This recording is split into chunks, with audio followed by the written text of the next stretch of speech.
Mbega Derby we Derby mbi ku ikipe ya Rayon Sport. Ikipe ya Rayon Sport itsinzwe ibitego bitatu n'ikipe ya APR FC no munsi wa karindwi wa Rwanda Premier League 2025 2026 n'imikino yakomeje yabaye muri iyi weekend, aho hari n'indi mikino yabaye, ariko uwari uhanzwe amaso cyane n'uyu nguyu wahuje ikipe ya APR FC ndetse n'ikipe ya Rayon Sport, aho ikipe ya APR FC umukino urangiye iminota 90 yose bakongeraho n'indi minota igera kuri 4, ari naho haje ko habonekamo igitego cya gatatu cy'ikipe ya APR FC.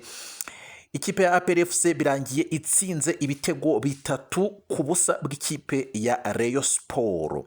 Ni ibitego byagiye mu minota itandukanye, aho igitego cya mbere cyagiyemo ku munota 26 gitsinzwe na Ronald Sekiganda, uyu mugabo ukomoka mu gihugu cya Uganda. Hanyuma ari igitego cya kabiri kikaba cyagiyemo ku munota 37 gitsinzwe n'umunyakote d'Ivoire witwa William Togmeri. Hanyuma rero igitego cya gatatu kikaba cyatsinzwe ku munota 94 gitsinzwe na Mamadusi. N'ibindi byagiye bikomeza kugenda biranga uyu mukino wahuje ikipe ya Rayon Sport ndetse n'ikipe ya APR FC, nabyo tugiye kuba tubigarukaho 5-5. Hari indi mikino rero yabaye kuri uyu munsi wa karindwi, aho ikipe ya Mukura Victory Sport yaje kuba ihura na Gasogi United. Hanyuma rero ikipe ya Gorilla nayo yari yahuye n'Amagaju, ikipe ya AS Muhanga na Marine, ikipe ya Tenseri na Rutsiro, n'ikipe ya Musanze na Gicumbi. N'uyu mukino wahuzaga ikipe ya Rayon Sport ndetse n'ikipe ya APR FC.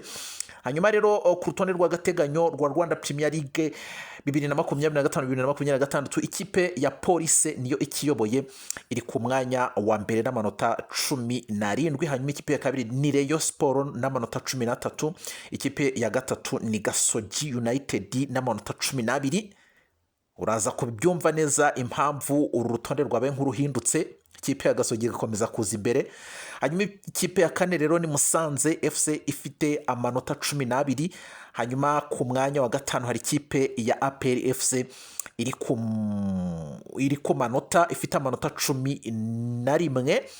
Urabyumva neza ko ikipe ya APR FC yari ku mwanya wa karindwi, ariko ihisiza ku mwanya wa gatanu kubera ko itsinze ikipe ya Rayon Sport icyura amanota 3. Ngushimire cyane kandi mubwire ngo warakoze cyane kuba udahwema gukurikirana ibiganiro byacu bigaruka ku makuru y'imikino hano mu karere k'ibiyaga bigari. Turi muri Rwanda Premier League 2025-2026. Hanyuma ngusabe gukora subscribe, share, comment kugira tujye dukomeza kubana umunsi ku munsi. Hanyuma rero ngewe tujye kubana muri iki kiganiro kigufi kiza kuba kigaruka ku mukino wahuje cyane cyane ikipe ya Rayon Sport ndetse n'ikipe ya APR FC, uko wagenze n'ibitego uko byagiyemo. ni Musenyeri namaze kuguha ikaze rero, kandi warakoze cyane kuba udahwema kubana natwe uko bwije nuko bukeye. Ntatinze ni umukino wahuje ikipe ya APR FC ndetse n'ikipe ya Rayon Sport. Ni derby, aya makipe yombi ngira ngo murabizi ko iyo yahuye abari umuriro abari fire. Kugeza amagingo aya rero ikipe ya APR FC ihaye ikibonerezo ikipe ya Rayon Sport. Navuga ko aya mabara aranga ikipe ya Rayon Sport, ubururu n'umweru, umweru waje kuba uhinduka umukara ahubwo kuri bo, kuko ibyo baboneye hano muri stade Amahoro birarenze. Ubundi derby yabagaho ugasanga ikipe ya APR FC wenda itsinze nk'ibitego 2-1 cyangwa se bikanganya ubusa ku busa, cyangwa se kikaba 1-1, amakipe yombi agatsindana muri ubwo buryo. Ariko noneho uyu munsi w'itariki ya 8 z'ukwezi kwa 11 umwaka wa 2025, iyi derby navuga ko ikipe ya Rayon Sport, navuga ko uyu munsi wabereye mubi cyane, aho babuze n'igitego kimwe wenda kimpoza amarira ku bafana b'ikipe ya Rayon Sport. Mwoka byaramwe, nuko nguko bije kuba birangira, nuko nguko bije kuba bigenda. Umukino rero utangira watangiye amakipe yombi bigaragara ko atuje, ariko noneho bigeze ku munota wa 8 w'igice cya mbere byagiye bigaragara ko ikipe ya APR FC ariyo yari irimo gusatira ku rwego rwo hejuru. Ikipe ya APR FC yari iri gusatira ku rwego rwo hejuru, aho ku munota wa 8 baje kuba babona koroneri ya mbere y'ikipe ya APR FC. Byaturutse rero ku mupira Dawuda yacomekeye umupira Hakimu Kiwanuka winjiye mu rubuga rw'amahina, hanyuma Yusudiyanye umupira yaje kukuramo awushyira muri koroneri. Urumva ko ubwo ni uburyo bwa mbere ikipe ya APR FC yari ikomeje kotsa igitutu ikipe ya Rayon Sport ishakamo igitego mu minota ya mbere, hanyuma rero baza kubona koroneri muri ubwo buryo. Ku munota rero wa 21 Azize Basane yacomekewe umupira muremure ari wenyine, ahita awuhindura mu izamu ashaka Habimana Yves ufatwa neza na Ishimwe Pierre wa APR FC. Ni umunyezamu w'ikipe ya APR FC. Ubwo ni uburyo bwa mbere ikipe ya Rayon Sport nayo yari igerageje mu gutera mu izamu ry'ikipe ya APR FC. Nawe urumva iminota 21 yose yari imaze kuba ishira ikipe ya Rayon Sport itaratera mu izamu ry'ikipe ya APR FC. Imipira ni myinshi yagiye ishotwa mu izamu ry'ikipe ya Rayon Sport, uyu munyezamu Pavel Nzira akayikuramo akarokora ikipe ya Rayon Sport, aho abenshi bari kuvuga ko uyu munyezamu ahari ari we uri gukinana n'ikipe ya APR FC, ko yakwemo imipira myinshi mu minota ya mbere y'igice cya mbere, aho iyi kipe ya APR FC yari ikomeje kugenda yotsa igitutu ikipe ya Rayon Sport.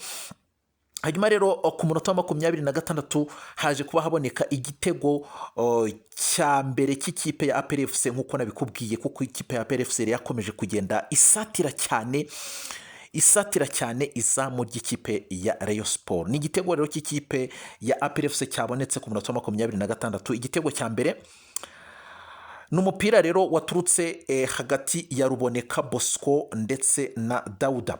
Nuko ngo Ruboneka Bosco yahanye umupira mwiza na Dawuda, hanyuma rero Dawuda nawe aza kuwucomekera Mugisha Gilbert wateye ishoti rikomeye cyane. Uyu muhungu Ronald Sekiganda w'ikipe ya APR FC waturutse mu gihugu cya Uganda, nta kindi kintu yakoze afite umupira, nta kindi kintu yakoze uretse kurebana na Pavel Nzira, hanyuma umupira awubyaza umusaruro.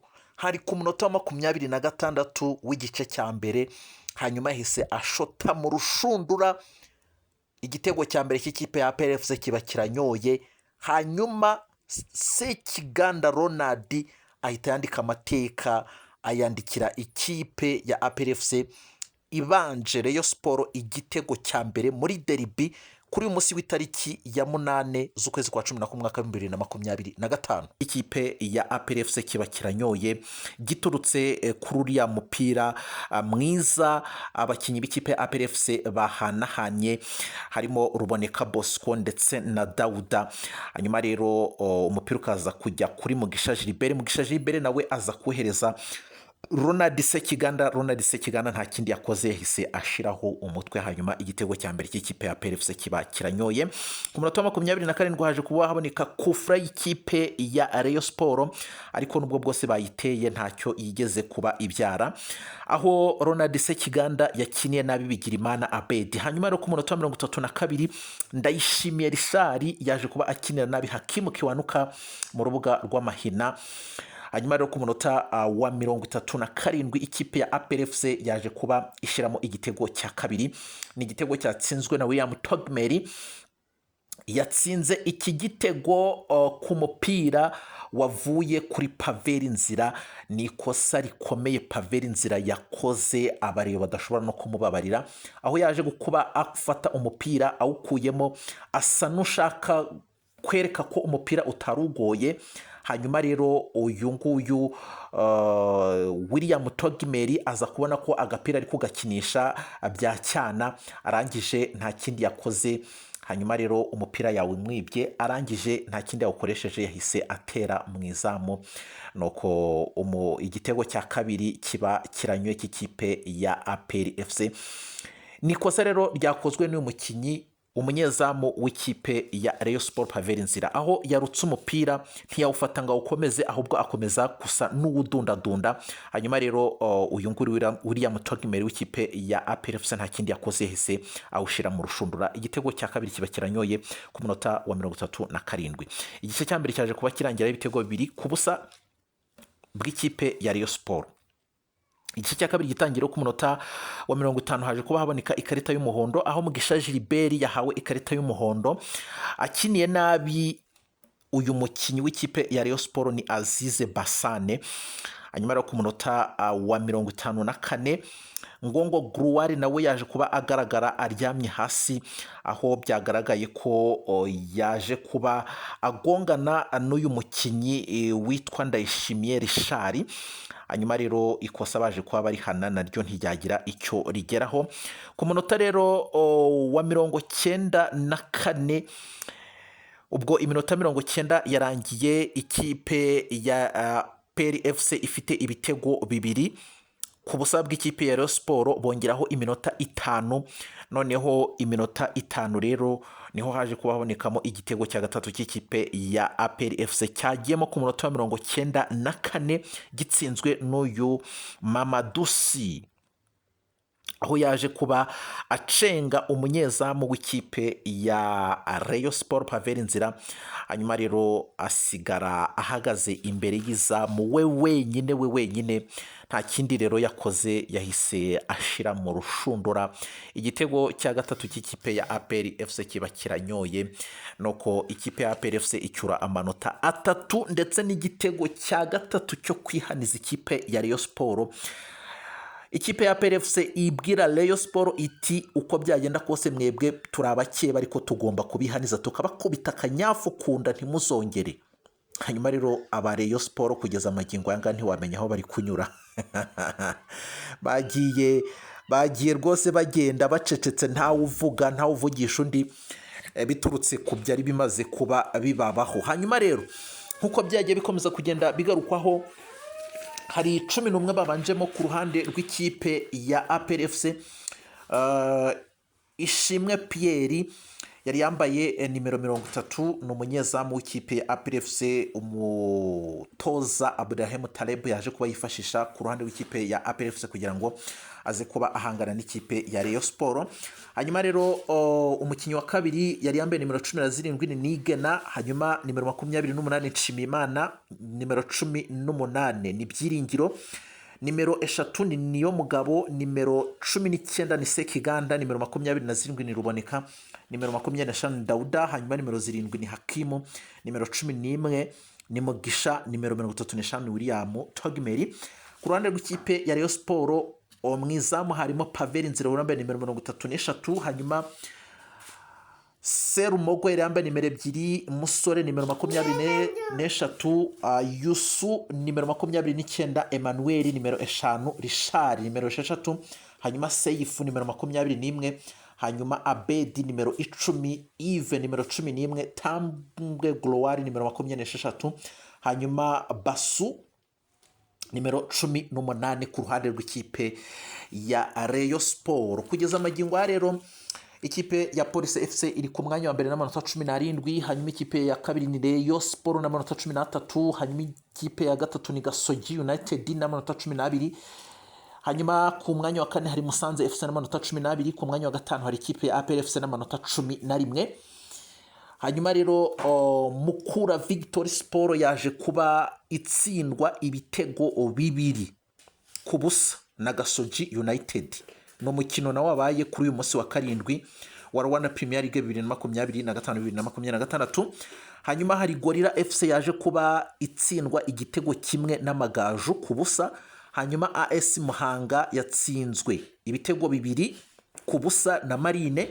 Hanyuma Etenseri yanganyije na Rutsiro ubusa ku busa. Hanyuma Musanze itsinda ibitego 3, ikipe ya Gicumbi itsinda ibitego 2.